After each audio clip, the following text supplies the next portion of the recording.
तो नमस्कार दोस्तों, आप सभी का फिर से एक बार और स्वागत है हमारे YouTube चैनल भोजपुरी पेज में। और मैं हूं आप सबका दोस्त भाई अजित यादव।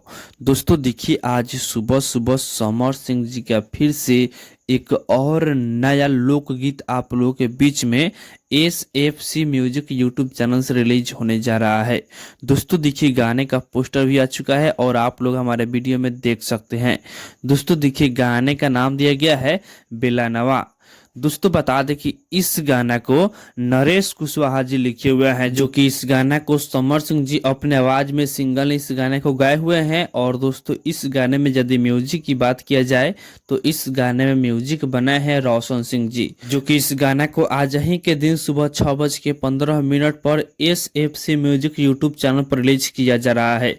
और दोस्तों बता दें कि इस वीडियो में आप लोग समर सिंह जी के साथ में स्टार कास्ट में एक्ट्रेस नजर आएंगी शिवानी सोम्या जी। तो आप लोग तैयार हो जी इस गाने को सुनने के लिए सुबह 6:15 पर SFC म्यूजिक यूट्यूब चैनल पे।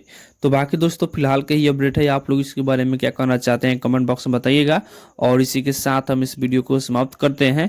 ये वीडियो अगर पसंद आया हुआ तो इस वीडियो को लाइक शेयर कीजिएगा। बाकी मेरे चैनल को अभी तक सब्सक्राइब नहीं किए हैं तो सब्सक्राइब ही कर लीजिएगा, क्योंकि इस चैनल पे भोजपुरी इंडस्ट्री का हर एक अपडेट सबसे पहले आपको मिलेगा।